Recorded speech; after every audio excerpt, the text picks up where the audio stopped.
BBC বাংলার television অনুষ্ঠান BBC প্রবাহে আপনাদের সবাইকে স্বাগত জানাচ্ছি। আমি শারমিন রমা। শুরুতেই দেখে নেব আজ কি থাকছে। ভারতের প্রধানমন্ত্রী নরেন্দ্র মোদীর নির্বাচনী এলাকা বারাণসী।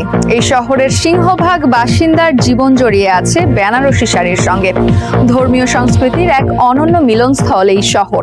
মন্দিরের ঘণ্টা ও আজানের ধ্বনির সঙ্গে এখানে তাল মিলিয়ে চলে হ্যান্ডলুম বা তাঁতের টুংটাং শব্দ। কিন্তু সম্প্রতি এই টুংটাং শব্দ কমতে শুরু করেছে। 2024 সালের আগস্টে বাংলাদেশের সাবেক সরকার প্রধান শেখ হাসিনার পতন এক ঝড় বইয়ে দিয়েছে শহরটির শাড়ি কারিগর ও ব্যবসায়ীদের জীবনে। অবশ্য বিপরীত চিত্রও আছে। শেখ হাসিনার পতন আশীর্বাদ হয়ে ধরা দিয়েছে পশ্চিমবঙ্গে। কপাল ফিরেছে স্থানীয় শাড়ি ব্যবসায়ীদের। বাংলাদেশ ভারতের এই টানাপোড়েন শাড়ি ব্যবসায়ে কি প্রভাব ফেলেছে? শেখ হাসিনার সঙ্গে ভারতের সম্পর্ক ছিল অত্যন্ত গভীর। বাংলাদেশিদের একটা বড় অংশ বিশ্বাস করেন দীর্ঘ সময় অপশাসনের পরও শেখ হাসিনাকে ক্ষমতায় টিকিয়ে রাখতে পেছন থেকে কলকাঠি নেড়েছে নরেন্দ্র মোদী সরকার। যে কারণে তীব্র জনরোষে শেখ হাসিনা আর কোথাও না গিয়ে ভারতেই আশ্রয় নিয়েছেন। জুলাই আগস্টে হত্যাকাণ্ড ঘটানো এমন একজনকে আশ্রয় দেবে ভারত মানতে পারেনি অনেক বাংলাদেশি। ভারতের বিরুদ্ধে ক্ষোভ বাড়তে থাকে বাংলাদেশিদের। ভারতীয় ব্যবসা প্রতিষ্ঠান বয়কটের ডাক দেওয়া হয়। বিচারের মুখোমুখি করতে ফেরত চাওয়া হয় আশ্রয় নেওয়া শেখ হাসিনাকে, যা অস্বীকার করে দিল্লি। শুরু হয় দুদেশের রাজনৈতিক টানাপোড়েন, যার প্রভাব পড়ে দুদেশের বাণিজ্যেও। চলতি বছরের এপ্রিলে ভারত থেকে সুতা ও চাল সহ কিছু পণ্য আমদানি সীমিত করার ঘোষণা দেয় ঢাকা। বিপরীতে 17 মে পাল্টা পদক্ষেপ হিসেবে স্থলপথে বাংলাদেশ থেকে তৈরি পোশাক ও প্রক্রিয়াজাত খাদ্যপণ্য আমদানি নিষিদ্ধ করে দিল্লি। অর্থাৎ সমুদ্র পথে আমদানি চালু রাখে ভারত, যা কিনা দুই দেশের ব্যবসায়ীদের জন্যই ব্যয়বহুল ও সময় সাপেক্ষ। তাই এই পথে বাণিজ্যে খুব একটা আগ্রহ দেখায়নি দুই দেশের ব্যবসায়ীরা। অন্যদিকে চিকিৎসার উদ্দেশ্যে ভারত গেলেও শাড়ি সহ নানা পণ্য কিনে দেশে ফিরতেন বাংলাদেশিরা। ভিসা জটিলতার কারণে সেটিও প্রায় তলানিতে নেমেছে, যার প্রভাব পড়েছে বেনারসি শাড়ি ও কারিগরদের জীবনে। বেনারসি শাড়ির কারিগর আহমেদ আনসারি বলেন, বাংলাদেশে উৎসব ও বিয়ের মৌসুমে বেনারসি শাড়ির প্রচুর চাহিদা থাকে, কিন্তু নিষেধাজ্ঞার কারণে ব্যবসা অন্তত 50% কমেছে। সাধারণ শাড়ির তুলনায় বেনারসি শাড়ি অনেকটাই ব্যতিক্রম। এই শাড়িতে সূক্ষ্ম কারুকাজ ও বিলাসবহুল রেশম ও সোনালী রূপালী জরির কাজ থাকায় প্রতিটি শাড়ি তৈরিতে প্রচুর সময় লাগে। কখনো কখনো 6 মাসও পেরিয়ে যায় একটি শাড়ি তৈরিতে, যে কারণে এর দামও হয় অনেক বেশি। কখনো কখনো তা লাখ রুপিতেও ছাড়িয়ে যায়। এত বেশি দামের শাড়ি খুব একটা কিনতে চায় না স্থানীয়রা, অথচ এই শাড়ির অন্যতম ক্রেতা বাংলাদেশ। যে কারণে এখন বড় সড় ধাক্কা খেয়েছেন এই শিল্পের সঙ্গে জড়িতরা। এর আগে নরেন্দ্র মোদী সরকারের নোট বাতিল, বিদ্যুৎ বিলের বাড়তি চাপ ও কোভিড-19 মহামারীর ধাক্কা সামলেও এতদিন টিকে ছিল এই খাত। কিন্তু এবারের ধাক্কা যেন কিছুতেই সামাল দিতে পারছে না ব্যবসায়ীরা। অনেক কারিগর পেশা ছেড়ে অন্য কাজে যোগ দিচ্ছেন, কেউ কেউ শহর ছেড়েও চলে যাচ্ছেন। পরিস্থিতি এতটাই নাজুক যে অনেক কারিগরকে এখন রিক্সা চালিয়েও জীবিকা নির্বাহ করতে হচ্ছে। বেনারসি শাড়ি শিল্পে কর্মী সংখ্যা প্রায় অর্ধেকে নেমে 2 লাখে ঠেকেছে। ভারতের সরকারি হিসাবে কৃষির পরেই কর্মসংস্থানের সবচেয়ে বড় উৎস টেক্সটাইল। এই খাতে জড়িত দেশটির 35 লাখ মানুষ। আর দেশটির শাড়ি শিল্পের বাজার প্রায় 80,000 কোটি রুপি বা প্রায় $9 বিলিয়ন, যার মধ্যে রপ্তানির মাধ্যমে আসে $300 মিলিয়ন। এর একটি বড় অংশ রপ্তানি হয় মোদির নির্বাচনী এলাকা বারাণসী থেকেই। 2015 সালে এই এলাকার বাসিন্দাদের জীবনমান পরিবর্তনের প্রতিশ্রুতি দিয়েছেন মোদি। 7 আগস্টকে ঘোষণা দিয়েছিলেন জাতীয় হ্যান্ডলুম দিবস হিসেবে, কিন্তু সেই প্রতিশ্রুতি আজও বাস্তবায়ন করতে পারেননি তিনি। যে কারণে বেনারসির তাঁত শিল্পীরা এখন মোদির দিকে তাকিয়ে বাংলাদেশের সঙ্গে বাণিজ্য সমস্যা সমাধানের আহ্বানও জানাচ্ছেন তারা। বারাণসীর পাইকারি শাড়ি ব্যবসায়ী পবন যাদব জানান, আমরা প্রতি বছর প্রায় 10,000 শাড়ি বাংলাদেশে পাঠাতাম, কিন্তু সরকার পরিবর্তনের পর সব বন্ধ হয়ে গেছে। আমার প্রায় 15 লাখ রুপি বকেয়া পড়ে আছে। রাজনৈতিক অস্থিরতা দূর না হলে যা আদায়ের সম্ভাবনা নেই। বারাণসীতে যখন দুশ্চিন্তায় দিন কাটছে শাড়ি ব্যবসায়ীদের, তখন উল্টো চিত্র পশ্চিমবঙ্গে। বারাণসী ও বাংলাদেশি শাড়ির আমদানি বন্ধ হওয়ায় প্রাণ ফিরে পেয়েছে স্থানীয় শাড়ি শিল্প। নদিয়ায় শাড়ি ব্যবসায়ী তারকনাথ দাস বলেন, বাংলাদেশি শাড়ি আমাদের বাজারের অন্তত 30% দখল করে নিয়েছিল। আমরা টিকে থাকতে পারছিলাম না। এবার আমরা পুরনো বাজার ফিরিয়ে আনছি। দুর্গা পূজার সময় বিক্রি গত বছরের তুলনায় অন্তত 25% বেড়েছে। নদিয়ায় আরেক পাইকারি ব্যবসায়ী সঞ্জয় কর্মকার বলেন, বাংলাদেশি শাড়ি নারীদের কাছে খুব জনপ্রিয় ছিল, কারণ সেগুলোর প্যাকেজিং আকর্ষণীয় এবং কাপড়ের মানও কিছুটা ভালো। কিন্তু এখন এই শাড়ি না থাকায় স্থানীয় ব্যবসায়ীরা আবার সুযোগ পাচ্ছেন।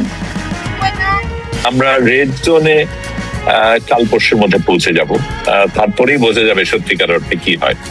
আমরা এখন অধিকাংশ সময় কাটাচ্ছি যে আমাদের এই জাহাজে যদি ওরা ঢুকে পড়ে তাহলে আমরা কি করব, আমাদের যন্ত্রপাতি কি করব, কি বলবো, প্রোটোকল কি, এই জিনিসগুলির প্রস্তুতি নিচ্ছি। কারণ পৌঁছতে পারবো না জানি, সেটা হ্যাঁ হয়তো বাস্তবতা হতে পারে, কিন্তু আমাদের এই সিজটা ভাঙাটাই আমাদের উদ্দেশ্য।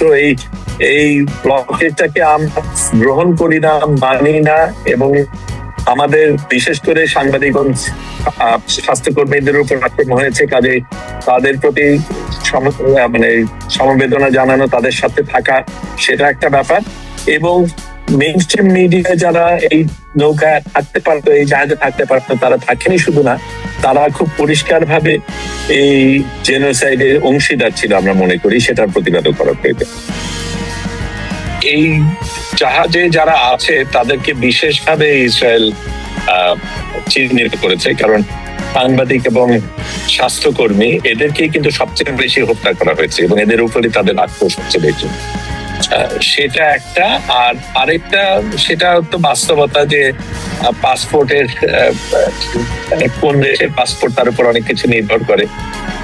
ইউরোপীয় পাসপোর্টকে বেশি গুরুত্ব দেয়, কাজে বাংলাদেশি পাসপোর্টের ভিন্ন মান, এই জিনিসগুলি তো বাস্তবতা। কাজে সেগুলির ক্ষেত্রে কি হবে, আবার এখানেও ওই একই ভিত্তিতে যারা আরো পুরুষ তাদের ক্ষেত্রে কি আচরণ করবে, শ্বেতাঙ্গ দের সাথে কি আচরণ করবে, এগুলি অনেক হিসাবের মধ্যে থাকে। এগুলি সত্যিকার অর্থে আগের থেকে জানার উপায় নেই, কিন্তু এটা আমরা জানি যে তারা এর আগে খুব খারাপ ব্যবহার করেছে। আমাদের জাহাজে কয়েকজন রয়েছে যারা এর আগের ফ্লোটে ছিল।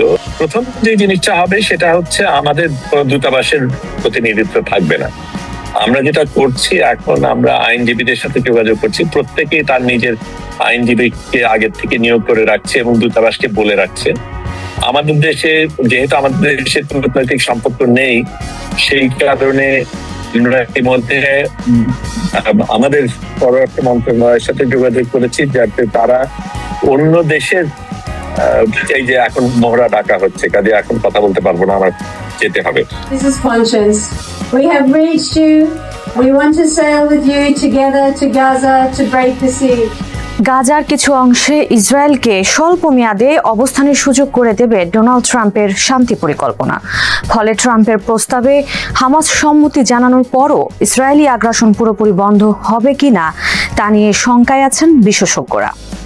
বিশেষজ্ঞরা বলছেন, ট্রাম্পের শান্তি পরিকল্পনায় হামাস সম্মতি দিলেও ইসরায়েলি বাহিনীর আগ্রাসন বন্ধ থাকবে তা নিশ্চিত করে বলা যায় না।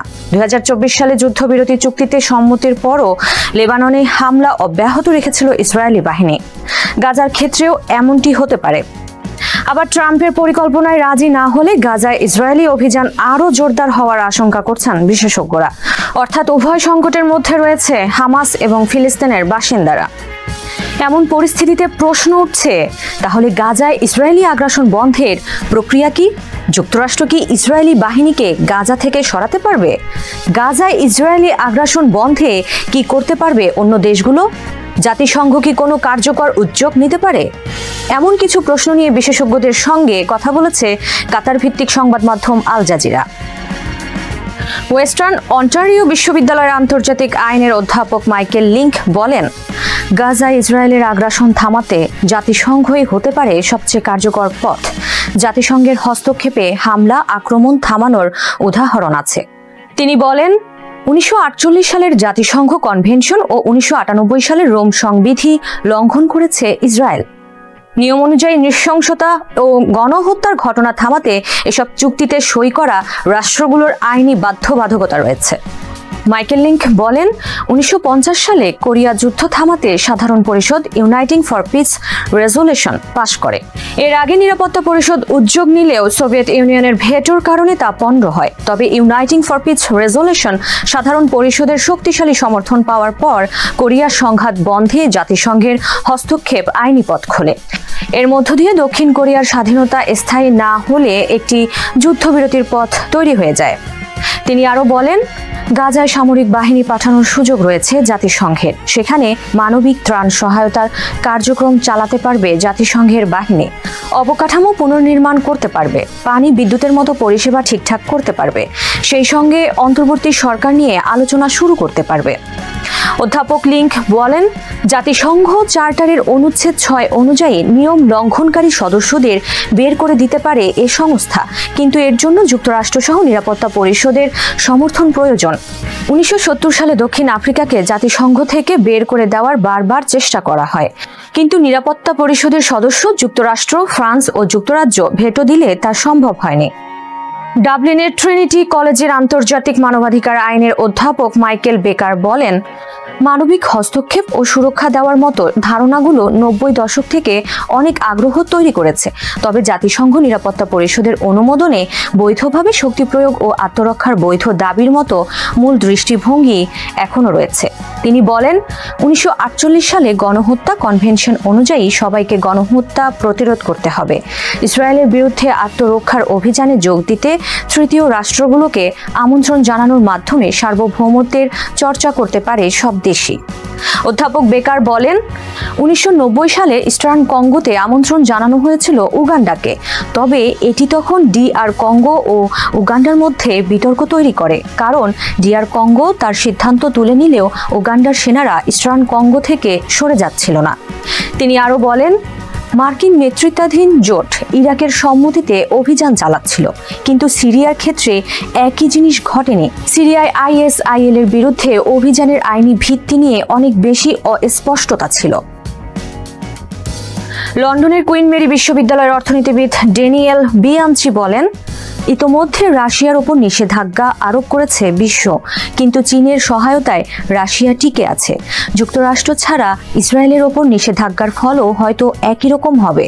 তিনি বলেন, যুক্তরাষ্ট্রের সমর্থন ছাড়া নিষেধাজ্ঞা ও বাণিজ্য অবরোধ দিলে ইসরায়েলে তার প্রভাব পড়বে, কিন্তু দেশটিকে একেবারে থামিয়ে দেবে না।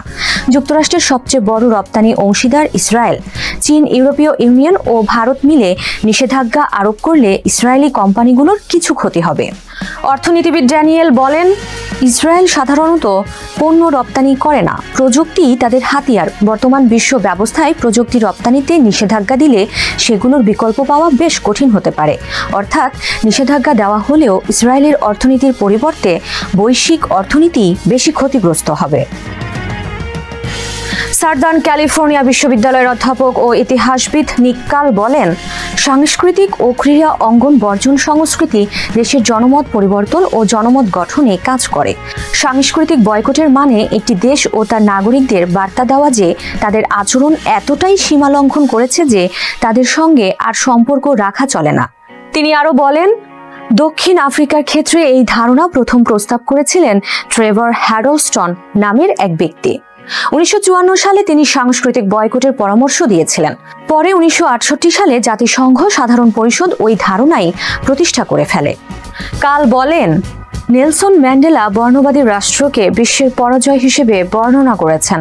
দক্ষিণ আফ্রিকায় সাংস্কৃতিক বয়কট চাপ তৈরি করে 4 দশক, কিন্তু যুক্তরাষ্ট্রের ব্যাপক অর্থনৈতিক নিষেধাজ্ঞা দক্ষিণ আফ্রিকার বর্ণবাদী ব্যবসায়িক নেতা ও পরে রাজনৈতিক নেতাদের আলোচনায় বসতে বাধ্য করেছিল। ফিলিস্তিনের গাজা উপত্যকায় ইসরায়েলি বর্বর হামলার 2 বছর আজ। 2023 সালের 7 অক্টোবর দক্ষিণ ইসরায়েলে ফিলিস্তিনি প্রতিরোধ সংগঠন হামাসের আকস্মিক হামলার প্রতিক্রিয়ায় গাজায় ব্যাপক আক্রমণ শুরু করে দখলদার ইসরায়েলি বাহিনী, যা এখনও চলমান। ফলে মৃত্যু আর ধ্বংসের এক যুদ্ধ বিধ্বস্ত ভূমিতে পরিণত হয়েছে গাজা। এই যুদ্ধে এখন পর্যন্ত নিহত হয়েছেন 67,000-এরও বেশি মানুষ, যাদের বেশিরভাগই নারী ও শিশু। গাজার অভ্যন্তরে দুর্ভিক্ষ এখন বাস্তবে পরিণত হয়েছে। মানবিক সংস্থাগুলো বলছে, সাহায্য নিরাপদভাবে পৌঁছাতে না পারায় অনেক মানুষ খাবার পাচ্ছে না। হাসপাতালগুলোতে অসুস্থ ও অপুষ্ট শিশুদের চিকিৎসা করা কঠিন হয়ে পড়েছে। বিদ্যুৎ না থাকায় নার্সরা হাতে হাতে তথ্য লিখছেন, আর মায়েরা রুটির টুকরো 3 ভাগ করে সন্তানদের মধ্যে ভাগ করে দিচ্ছেন। এই পরিস্থিতিতে স্বল্পমেয়াদী কোনো যুদ্ধবিরতি এই ক্ষুধা ও কষ্ট কমাতে পারবে না। দীর্ঘ 2 বছরে গাজা ইসরায়েল যুদ্ধের স্থায়ী কোনো সমাধান আসেনি, কারণ ইসরায়েল ও ফিলিস্তিন কখনো কোনো বিষয়ে একমত হয়নি। একদিকে জেরুজালেমকে রাজধানী করে একটি সার্বভৌম স্বাধীন ফিলিস্তিনি রাষ্ট্র গঠনের কোনো বাস্তব পথ না রেখেই ইসরায়েল তার সামরিক লক্ষ্য পূরণের চেষ্টা চালিয়ে যাচ্ছে, আর অন্যদিকে হামাস দিয়েছে দীর্ঘমেয়াদী শান্তির শর্ত, যা ইসরায়েল বরাবরই প্রত্যাখ্যান করেছে। যুদ্ধ অবসানে মধ্যস্থতাকারীরা প্রস্তাবগুলো ধাপে ধাপে ভাগ করলেও প্রতিটি ধাপই নতুন জটিলতা তৈরি করেছে, আর বারবার এই চুক্তি ভাঙলেও ইসরায়েলের কোনো শাস্তি হয়নি। বিশ্লেষকরা বলছেন, এই পরিস্থিতিতে যখন নেতারা জানেন পরিণতি অসম্ভব, তখন সমঝোতা কেবল ইচ্ছার ব্যাপার হয়ে দাঁড়ায়। গাজায় 2 বছরের অভিযানে হামাসের শীর্ষ নির্বাহী নেতা ইসমাইল হানিয়া, তার উত্তরসূরি এবং 7 অক্টোবর হামলার প্রধান পরিকল্পনাকারী ইয়াহিয়া সিনওয়ার সহ হামাসের অধিকাংশ শীর্ষ নেতা, কমান্ডার এবং যোদ্ধাদের হত্যা করেছে ইসরায়েলের প্রতিরক্ষা বাহিনী IDF। হামাসকে সহযোগিতা করার দায়ে প্রতিবেশী দেশ লেবাননে বিমান অভিযান চালিয়ে বিশ্বের বৃহত্তম ইসলামী সশস্ত্র গোষ্ঠী হিজবুল্লাহ এর ওপরও হামলা চালিয়েছে ইসরায়েল। গোষ্ঠীটির প্রায় সব গুরুত্বপূর্ণ নেতাকে হত্যা করা হয়েছে, ধ্বংস করা হয়েছে অস্ত্র ভাণ্ডার ও বিভিন্ন সামরিক স্থাপনা। এক কথায় হিজবুল্লাহর পুরো নেটওয়ার্ক তছনছ করে দেওয়া হয়েছে। গাজার উপর ইসরায়েলের হামলার সময় বিশ্ব চুপ ছিল না। যুদ্ধক্ষেত্রের বাইরে সাধারণ মানুষও এর প্রতিবাদ করেছিল। রোম থেকে লন্ডন, এমনকি দূরের শহরের পরিবার, শিক্ষার্থী এবং শ্রমিকরা রাস্তায় নেমে রাফাহতে প্রিয়জনদের ছবি নিয়ে বিক্ষোভ করেছে। বিভিন্ন দেশের সরকার যখন গাজার উপর অবরোধকে স্বাভাবিক বলে মেনে নিয়েছে, তখন গ্লোবাল সুমুদ ফ্লোটিলা এবং নৌবহরগুলো সমুদ্র ও স্থলপথে সেই অবরোধ ভাঙার চেষ্টা করেছে।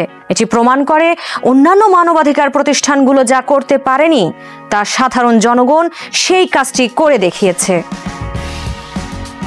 এছাড়া গাজায় সামরিক অভিযান বন্ধ ও আলোচনার ভিত্তিতে জিম্মিদের মুক্তির জন্য গত 2 বছর ধরে ইসরায়েলের প্রধানমন্ত্রী বেঞ্জামিন নেতানিয়াহুর ওপর ব্যাপক চাপ এসেছে আন্তর্জাতিক বিভিন্ন মহল থেকে। তবে নেতানিয়াহু এসব চাপ এবং আহ্বানে আমল দেননি। তিনি গাজায় সামরিক অভিযান অব্যাহত রাখার নির্দেশ দিয়েছেন। সেই সঙ্গে পশ্চিম তীরেও ইসরায়েলি দখলদারিত্ব বাড়াতে বিভিন্ন পদক্ষেপ নিয়েছেন। এদিকে জাতিসংঘের ভেতরেও তীব্র অসঙ্গতি দেখা যায়। সদস্য রাষ্ট্রগুলো সাধারণ পরিষদে বিপুল সংখ্যাগরিষ্ঠতা নিয়ে ফিলিস্তিনের অংশগ্রহণ ও রাষ্ট্রমর্যাদা লাভের পথকে সমর্থন করলেও নিরাপত্তা পরিষদ বেসামরিক নাগরিকদের সুরক্ষা দিতে ব্যর্থ হয়েছে। ওয়াশিংটনের ভূমিকা নিয়ে সমালোচনা রয়েছে। 2023 সালের শেষ থেকে মানবিক সতর্কতা চরম পর্যায়ে উঠে আসার পরও মার্কিন যুক্তরাষ্ট্র ইসরায়েলকে বড় ধরনের সাহায্য এবং অস্ত্র পাঠিয়েছে। প্রয়োজনীয় আইন প্রয়োগের ক্ষমতা থাকা সত্ত্বেও আমেরিকা তা খুব কমই ব্যবহার করেছে। সম্প্রতি মার্কিন প্রেসিডেন্ট ডোনাল্ড ট্রাম্প গাজা যুদ্ধ অবসানে 20 দফা শান্তি পরিকল্পনা বাস্তবায়নে কাজ করছেন। বর্তমানে গাজা এক কঠিন পরীক্ষার মধ্য দিয়ে যাচ্ছে।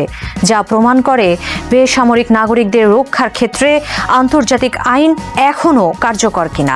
এই সংঘাত এখন আর কেবল গাজার উপকূলীয় এলাকাতেই সীমাবদ্ধ নেই, বরং এর প্রভাব বিশ্বজুড়ে বন্দর, সংসদ, আদালত এবং জাতিসংঘ পর্যন্ত ছড়িয়ে পড়েছে।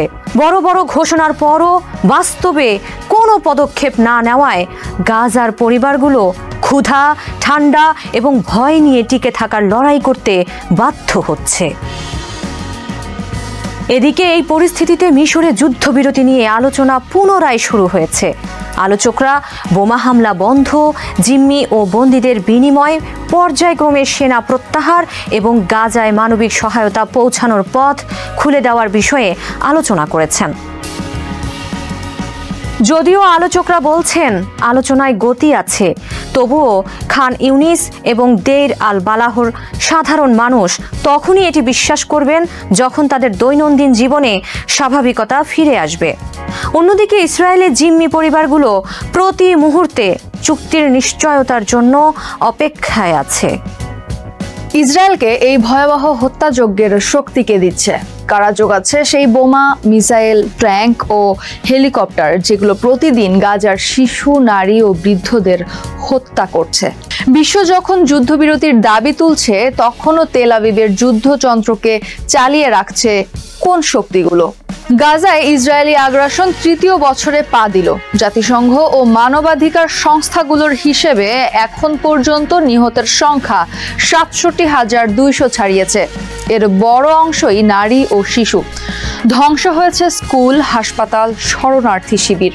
অথচ এই গণহত্যার মাঝেও থামেনি অস্ত্রের যোগান। যুক্তরাষ্ট্র, জার্মানি, যুক্তরাজ্য ও ইতালি সহ একাধিক দেশ এবং প্রতিরক্ষা শিল্প প্রতিষ্ঠান এখনও ইসরায়েলকে সরবরাহ করছে বিপুল পরিমাণ অস্ত্র। ইসরায়েলের অস্ত্র সরবরাহের সবচেয়ে বড় ভূমিকা রাখছে যুক্তরাষ্ট্র। 2020 থেকে 2024 সালের মধ্যে ইসরায়েলের মোট অস্ত্র আমদানির প্রায় 2/3 এসেছে ওয়াশিংটন থেকে। Stockholm international piece research institute বলছে, বছরে গড়ে $3.8 বিলিয়ন সামরিক সহায়তা পাচ্ছে ইসরায়েল, যা চলবে 2028 সাল পর্যন্ত। এর বাইরেও সংঘাতের প্রথম বছরেই যুক্তরাষ্ট্র পাঠিয়েছে অন্তত $6 বিলিয়ন গোলা বারুদ। বিশ্লেষকদের মতে অনুমোদিত নতুন চুক্তি সহ এই পরিমাণ $22 বিলিয়ন পৌঁছাতে পারে। এর মধ্যে আছে অ্যাটাক হেলিকপ্টার, শহর এলাকায় যুদ্ধ উপযোগী সাজোয়াজান, স্মার্ট বোমা, ZEAM guidance kit, Hellfire missile, bunker buster বোমা, ফিউজ ও আর্টিলারি শেল। এছাড়াও মাঠ পর্যায়ে ঘরবাড়ি ধ্বংস ও ধ্বংসস্তূপ সরাতে ব্যবহার হচ্ছে যুক্তরাষ্ট্রের ক্যাটারপিলার D9 বুলডোজার। এই সরবরাহের সক্রিয় মার্কিন প্রতিরক্ষা জায়ান্টগুলো হলো Boeing, Lockheed Martin, Raytheon, Northrop Grumman, Honeywell ও GE এভিয়েশন। যুক্তরাজ্য ভিত্তিক BAE সিস্টেমসও যুক্তরাষ্ট্রের সঙ্গে অংশীদার হয়ে ইসরায়েলকে ইলেকট্রনিক যুদ্ধ ব্যবস্থা ও ফ্রেন্ড আর ফো শনাক্তকরণ প্রযুক্তি দিচ্ছে। তবে সবচেয়ে বিতর্কিত সরবরাহের একটি হলো মার্কিন সেনাবাহিনীর পাইন ব্লাফ আর্সেনালের তৈরি হোয়াইট ফসফরাস মিউনিশনস, যা জনবহুল এলাকায় ব্যবহার আন্তর্জাতিকভাবে নিষিদ্ধ। কিন্তু গাজায় এর ব্যবহার নিয়েও নীরব ওয়াশিংটন। ইউরোপের অন্যান্য দেশ যখন যুদ্ধবিরতির আহ্বান জানাচ্ছে, জার্মানি তখন ইসরায়েলের দ্বিতীয় বৃহত্তম অস্ত্র সরবরাহকারী। সিপ্রির তথ্য অনুযায়ী 2020 থেকে 2024 সালের মধ্যে ইসরায়েলের মোট অস্ত্র আমদানির 1/3 এসেছে জার্মানি থেকে। বার্লিন 2023 সালের অক্টোবর থেকে 2025 সালের মে পর্যন্ত ইসরায়েলের কাছে 485 মিলিয়ন ইউরোর অস্ত্র রপ্তানির অনুমোদন দিয়েছে। প্রধান সরঞ্জামের মধ্যে রয়েছে ফ্রিগেট, টর্পেডো এবং রাইন মেটালের তৈরি 120 মিলিমিটার ট্যাঙ্ক গোলা, যা গাজায় স্থল অভিযানে ব্যাপকভাবে ব্যবহৃত হচ্ছে। ইসরায়েলের ডলফিন ক্লাস সাবমেরিন রক্ষণাবেক্ষণে ইলেকট্রনিক কাজ করছে জার্মান কোম্পানি অ্যাটলাস। এছাড়া মার্সিডিজ বেঞ্জের ভারী ট্রাক মেরকাভা ব্যবহার হচ্ছে ট্যাঙ্ক বহনে। শুধু ইসরায়েলের কারণেই 2024 সালে রাইন মেটালের বিক্রি বেড়েছে 58%। ফলে গাজায় ধ্বংসস্তূপ জার্মান শিল্পের মুনাফায় পরিণত হচ্ছে, এমন সমালোচনাও উঠেছে ইউরোপে।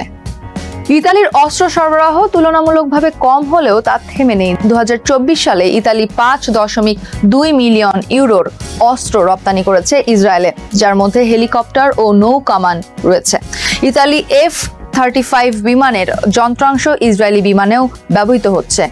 অন্যদিকে যুক্তরাজ্য একদিকে ফিলিস্তিন রাষ্ট্রকে স্বীকৃতি দিয়েছে, অন্যদিকে ইসরায়েলকে গোলাবারুদ ও বিমান প্রযুক্তি সরবরাহ করছে। 2025 সালের আগস্টে ব্রিটেন থেকে 1,10,000 গুলি পাঠানো হয় ইসরায়েলে। 350টি রপ্তানি লাইসেন্সের মধ্যে মাত্র 30টি স্থগিত হয়েছে, চালু আছে বাকি সব লাইসেন্সই। প্রতিটি F-35 যুদ্ধ বিমানের প্রায় 15% যন্ত্রাংশ যুক্তরাজ্যে তৈরি হয়, যা বৈশ্বিক সরবরাহ শৃঙ্খলের মাধ্যমে পৌঁছে ইসরায়েলের হাতে। এছাড়া ব্রিটেনের মুগ কোম্পানি M346 প্রশিক্ষণ বিমানের ফ্লাইট কন্ট্রোল সিস্টেমের সরবরাহ করছে ইসরায়েলকে। এসব দেশ ছাড়াও ফ্রান্স ইসরায়েলকে দিচ্ছে সাফরান বিমান ইঞ্জিনের যন্ত্রাংশ। দক্ষিণ কোরিয়ায় হুনিট টেকনোলজিস সরবরাহ করছে ওয়্যারিং হার্নেস ও ককপিট সিস্টেম। এসব সহযোগিতা প্রমাণ করে গাজার বিরুদ্ধে ইসরায়েলের যুদ্ধ শুধু তাদের একার নয়, বরং বৈশ্বিক প্রতিরক্ষা বাজারের সঙ্গে মিলে গড়ে উঠেছে এক অদৃশ্য নেটওয়ার্ক। প্রতিদিন গাজার আকাশে যে বোমা ফাটে সেটি কেবল এক দেশের আগ্রাসন নয়, তা বিশ্ব রাজনীতির ব্যবসায়িক মুখোশ। যুক্তরাষ্ট্র ও ইউরোপের কোম্পানিগুলো যুদ্ধের আগুনে বাড়াচ্ছে তাদের শেয়ার মূল্য, আর ফিলিস্তিনরা হারাচ্ছে ঘর, পরিবার, জীবন। শেষ প্রশ্নটা থেকেই যায়, এই রক্তক্ষয় কার হাতে থামবে? যখন হত্যাযজ্ঞের অস্ত্র সরবরাহকারীরাই আন্তর্জাতিক ন্যায়ের মঞ্চে দাঁড়িয়ে শান্তির কথা বলেন, তখন কি সত্যিই কোনো যুদ্ধ থামে, নাকি কেবল নতুন অস্ত্র বিক্রির বাজার খোলে? মার্কিন প্রেসিডেন্ট ডোনাল্ড ট্রাম্পের 20 দফা গাজা শান্তি আলোচনা প্রস্তাবের পর 7 অক্টোবর দ্বিতীয় দিনের মতো আলোচনার টেবিলে বসেছে ইসরায়েল হামাস। মিশরের শার্ম আল শেখে হওয়া এই আলোচনায় ইসরায়েলের কাছে গাজা যুদ্ধ বন্ধের নিশ্চয়তা চেয়েছে হামাস। সেই সঙ্গে ফিলিস্তিনি ভূখণ্ড থেকে সব সেনা প্রত্যাহারের জোরালো দাবি জানিয়েছে ফিলিস্তিনের স্বাধীনতাকামী এই সশস্ত্র সংগঠনটি। বিপরীতে সব জিম্মিদের ফেরত না দেওয়া পর্যন্ত আলোচনায় ছাড় দিতে নারাজ ইসরায়েল।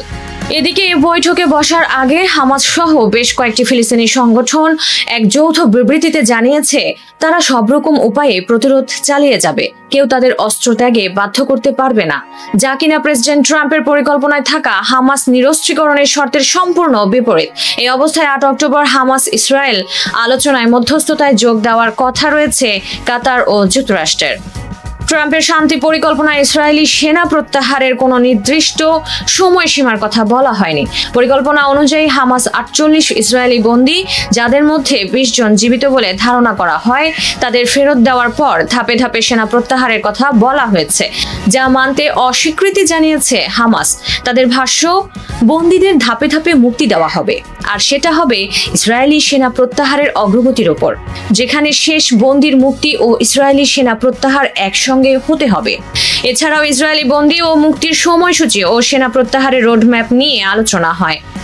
হামাসের এমন অবস্থানের কারণ জানিয়ে সংগঠনটির প্রধান আলোচক খালিদ আল হাইয়া জানিয়েছেন, দখলদারদের এক মুহূর্তের জন্য বিশ্বাস করে না তারা, কারণ আগেও ইসরায়েল 2টি অস্ত্রবিরতি ভঙ্গ করেছে, তাই যুদ্ধবন্ধের গ্যারান্টি চায় তারা। এদিকে 7 অক্টোবর যুদ্ধের বর্ষপূর্তিতে একটি বিবৃতি দিয়েছেন ইসরায়েলের প্রধানমন্ত্রী বেনিয়ামিন নেতানিয়াহু। সেখানে তার ভাষ্য, গত 2 বছরের এই সংঘাত আমাদের অস্তিত্ব ও ভবিষ্যতের জন্য। ইসরায়েল যুদ্ধের সব লক্ষ্য পূরণ না হওয়া পর্যন্ত লড়বে, অর্থাৎ সব বন্দীদের ফেরত আনা, হামাসের শাসন সম্পূর্ণ ধ্বংস করা ও গাজাকে ইসরায়েলের জন্য হুমকি হতে না দেওয়া পর্যন্ত অস্ত্রবিরতি আলোচনায় ছাড় দেবেন না তিনি। যার প্রমাণ মেলে গাজার দিকে তাকালেও আলোচনা চলা অবস্থায় গাজায় বোমাবর্ষণ অব্যাহত ছিল। এরপরও আলোচনায় অগ্রগতি নিয়ে আশাবাদী মধ্যস্থতাকারীরা। দুপক্ষকেই যুদ্ধ বন্ধে রাজি করাতে প্রস্তাব তৈরি করেছেন তারা। 8 অক্টোবরের আলোচনায় যোগ দেবেন খোদ কাতারের প্রধানমন্ত্রী শেখ মোহাম্মদ বিন আব্দুর রহমান বিন জাসিম আল থানি ও যুক্তরাষ্ট্রের প্রতিনিধি হিসেবে থাকবেন স্টিভ উইটকফ ও জ্যারেড কুশনার, যা ইঙ্গিত দেয় মধ্যস্থতাকারীরা সত্যি এ যুদ্ধের অবসান চায়। তবে মধ্যস্থতায় শান্তি চুক্তি হলেও প্রশ্ন আছে, কে গাজা শাসন করবে, কে পুনর্গঠনে বিপুল অর্থ ব্যয় করবে তা নিয়ে। কেননা ট্রাম্প ও নেতানিয়াহু হামাসকে ভবিষ্যতে প্রশাসন থেকে বাদ দিতে বলেছেন। সেই সঙ্গে ফিলিস্তিনের কার্যক্রম পরিচালনায় একটি আন্তর্জাতিক অন্তর্বর্তী সংস্থা বোর্ড অব পিস গঠনের কথা বলেছেন, যারা অংশ হওয়ার কথা জানিয়েছেন ট্রাম্প নিজেই। সেই সঙ্গে যুক্তরাজ্যের সাবেক প্রধানমন্ত্রী টনি ব্লেয়ারকেও রেখেছেন তিনি। তবে গাজার প্রশাসনে অংশ না নিতে রাজি হলেও আন্তর্জাতিক অন্তর্বর্তী সংস্থা চায় না হামাস। তাদের দাবি, ফিলিস্তিনি জাতীয় কমিটির তত্ত্বাবধানে গাজা পুনর্গঠন কার্যক্রম শুরু হোক। সবাইকে শুভকামনা জানিয়ে আমি শারমিন রমাজ এখানে বিদায় নিচ্ছি। ভালো থাকবেন।